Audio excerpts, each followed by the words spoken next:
Hi guys, welcome back to Journey Teachers. So today we have Mansi with us. Mansi, please introduce yourself. Okay, hi everyone. I'm Mansi K. Panani. I'm currently a postgraduate student at Christ University pursuing MSc in Behavioral Sciences, or also commonly known as Behavioral Psychology. I did my undergraduation in BBA and my specialization was in Human Resource Management. After that, I was working for a year in the field of training, and currently also I'm working as a personality development coach and a counselor. So that's a little about myself. Thank you, and it's great to have you here on the channel today. Thank you so much, Kriti, for having me over and for giving me this opportunity to be able to contribute to your YouTube channel as well.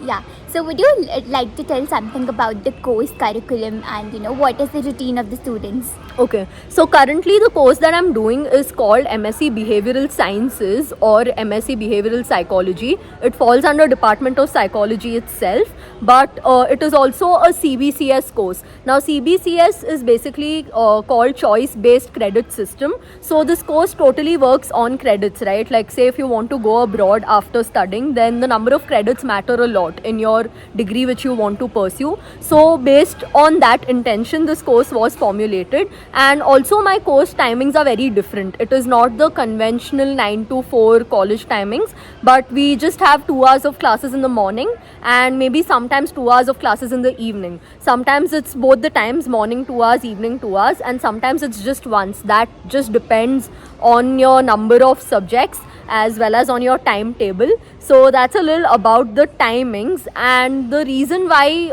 the course has these timings is because it is meant for working professionals. So most of the people in my course, like my classmates, are people from different age groups, from diverse backgrounds, who are either working as a full-time employee in one of the companies, or who are working as a freelancer or an intern, or who have businesses of their own. So there are people from different age groups and most of them are working. So that's why the timings are this way.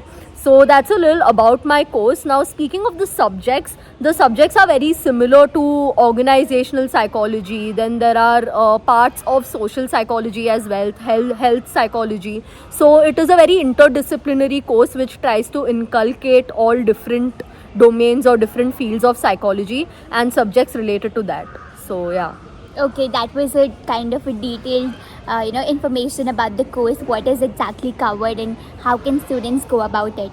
So, some is advice for the aspiring students in terms of the application and selection process with regards to your course. Right. So in case of my course, there is just like an interview which takes place. There is no CUET test or anything which the students have to give. And in the interview, obviously they are going to be asking about your prior background and why you are interested in this course, why do you prefer this university. And they also prefer working professionals for this course because of its timings and because it is meant for working professionals altogether. So that's a little about my course. But if you look at the other courses in Department of Psychology, right, like there is MSc Counseling Psychology, MSc Clinical Psychology, MSc HRDM, MSc Educational Psychology, and many other such courses. For those courses, there is a CUET, which is Christ University Entrance Test, and that test is for 120 marks, and it has different sections like general aptitude, general knowledge. Then it has like a section which tests your psychological knowledge, your research skills, the ethics and all of those things. So it is divided into different sections and it is an MCQ test for 120 marks. So once that test is done, there is micro presentation and interview which is scheduled together. So in the interview, micro presentation is basically they'll just give you a topic and you have to speak on that topic for a good 1 to 2 minutes. And that topic can be anything related to current affairs or anything related to your course or any other common proverb or idiom based on which you need to give out a description. So they just test your verbal skills or verbal speaking skills in the micro presentation, and then of course you have your personal interview where it's more of a one-on-one conversation.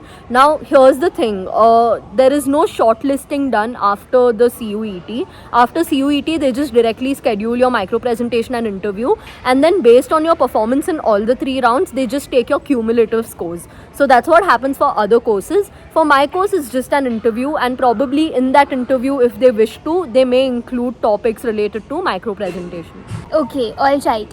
So, what was your kind of, preparation techniques, and how do you actually prepare and go ahead for the interview and all of that? So, since I was from a management background, I had to prepare a lot for psychology as well. Like, I had to read different psychology textbooks. Thankfully, I had done psychology as an elective during my undergraduation, so I had a rough idea about it. But I still had to prepare on the basics a lot more. So, I just spoke to different seniors, studied from different textbooks, studied from different resources online. So, that's what I did for the psychology part of my preparation for CUET. And reason why I gave CUET is not for this course, because this course does not have CUET, but I had also applied for another course called MSc HRDM. So for that I had to give my CUET. So for CUET I prepared this way for the psychology section. Then there is also a research and an ethics section where they try to test your research skills, and this is a very, very important section, because somewhere the psychology courses in Christ, or in general most of the post-graduation courses, are very research oriented, and they try to test your research skills, or how good you are at conducting research, or what is your knowledge about research. So that's why I prepared a lot on research and ethics as well. And I looked online for like ethics in psychology, or what are the different points to keep in mind, and research as well. So that's how I prepared for CUET. Then micro presentation, I don't think I had to prepare much. Like I just made sure that I keep myself updated with all the current affairs that are coming in, and with all the news that's been blowing in. So that, and with interview, you just need to be very clear about your goals, why you have picked the course, and why do you want Christ University specifically, and what are your future plans, and how is the course going to add value to your life. And one good way of preparing for interviews is just conducting mock interviews with your friends, your family members, asking them to interview you. So that's all is required in terms of preparation. Okay, so that was, a whole lot of kind of tips for the viewers in order to track the interview just the right way, and the examples of what could be asked in the micro presentation as well. So what do you have to say about the university life and, student life in Christ, and covering all the faculty also in your course? Okay, so speaking of the faculty in my course, overall the Department of Psychology does have good teachers and good faculty. But when it comes to my course, I think because they already know it's working professionals and the number of class hours are less, our faculty members have been okay. Few have been able to do justice to the syllabus, but few have not been able to do that. Okay, so I would say I would give an average rating when it comes to faculty members. Apart from that, speaking of the university life, of course, Christ is very well known across Bangalore and across India, and Department of Psychology and all the courses are doing very well for themselves. So university life is definitely worth it. There's a huge campus, great infrastructure. There are a lot of services as well. You can avail library services. You can sit in the library, work on your assignments. You meet people from different parts of the country, and sometimes even different parts of the world.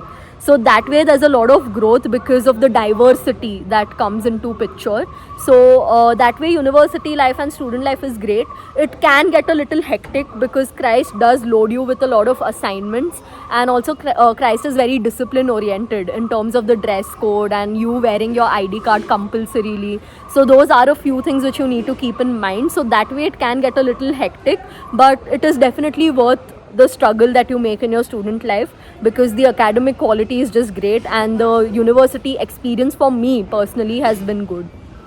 Right, that's wonderful that Christ actually gives you the opportunities, and it prepares you for life to go ahead, for you to actually step out in the world and just be yourself and just give it out. Okay, so what could be the most common career options that students in your course particularly select? So my course is behavioral sciences, which is a very interdisciplinary course, right? So a lot of people in behavioral sciences, they either get into the field of social psychology, could be one of the fields, okay, or health psychology, something in the health sector, or just practicing psychology in the health sector and doing a course later which helps you do well in the health sector. Even organizational psychology is a very strong field, okay? If you're like, I was an HR graduate after doing my BBA, and somewhere this course does have a lot of subjects related to organizational psychology. So for someone like me, I can get into organizational development roles, or roles which are like, related to being a psychologist in an organizational setting. So that could be one.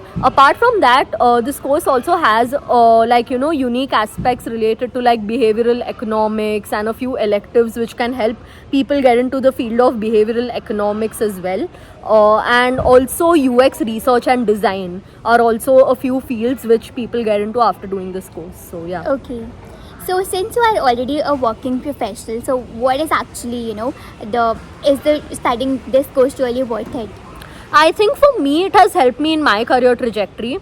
Obviously, the question is very subjective, right? Because it differs person to person. It differs based on what you want to do ahead in your life. And somewhere when I joined the course, I was very clear that I came with the objective of gaining some knowledge in the field of psychology, and specifically in the field of organizational development and psychology. So that was my purpose behind joining for this course. And somewhere the knowledge is helping me to some extent. And somewhere just the fact when I go outside and tell people that I am a master's graduate in the field of psychology, it is helping me get into my roles easier. It is helping me conduct meetings with all the respective stakeholders in a lot more easier way, because it adds a lot of weightage to me in my field. The fact that I've done my graduation in psychology gives me a lot of weightage. So somewhere it has helped me for sure. Right, and it gives you the kind of credibility that Right. you are studying masters in psychology, and that Yes, too from yes. Chice. So what would be your overall advice for the students who actually want to join this particular course? So I just want to tell you one thing. This course will have people from all backgrounds and all age groups. So it won't be a typical college environment sorts of thing, because you'll have people who are working, people who are mothers, people who have families as well studying as students in this course. So that is one thing. Second thing is, you should be prepared to do something apart from your college hours. Like a lot of times you will stay occupied with your assignments and everything. So that is the thing for sure. But apart from that as well, because the class hours are not 9 to 4 and it's just like 2 to 4 hours a day of classes, you should be prepared and you should have that stuff planned, that what do you want to do after your class hours. It can be an internship, it can be doing a few online courses, or it could be working as a freelancer or doing anything of your choice. So that's a little bit of an advice. Apart from that, I think the syllabus and everything else is given in a very detailed manner on the website. So I suggest everyone to go check the website out, look at the syllabus, see if the course fits within your requirements and your goals, and then take a call. Right, definitely. So do your own research before actually, applying and appearing for the interview and stuff. So you want to talk about your Instagram initiative as well? Yeah, I would love to, and thanks for giving me the opportunity to do that. So on Instagram, I've started an initiative which is called Bloom Learning and Wellbeing. Okay, and the username is Bloom_Learning Wellbeing. That is BLOOM_Learning Wellbeing. So whoever is watching this, please do go check out my Instagram page. And as of now, it is an initiative on Instagram to spread awareness on soft skills, personality development, and on different psychological concepts which are interesting. So that's all for now is the objective, and then later I would see how I can make this big and see it through based on my vision. But for now, it is just like an awareness platform on Instagram. So for anybody who's interested to know more about soft skills, to know more about personality development, and to read about a few psychological concepts which are interesting, you should go follow. So yeah. Definitely, I will leave the link to it in the description below for you guys to check it out. So, and thank you so much, Mansi, for coming here and sharing your wonderful insights. And I'm sure that the viewers will get an idea about what is the course exactly about, and how they can prepare and go ahead with it. So thanks a lot. Yeah, it was great being here, Kriti. Thank you so much for having me over, and I hope my insights have helped. So yeah, thank you. Definitely.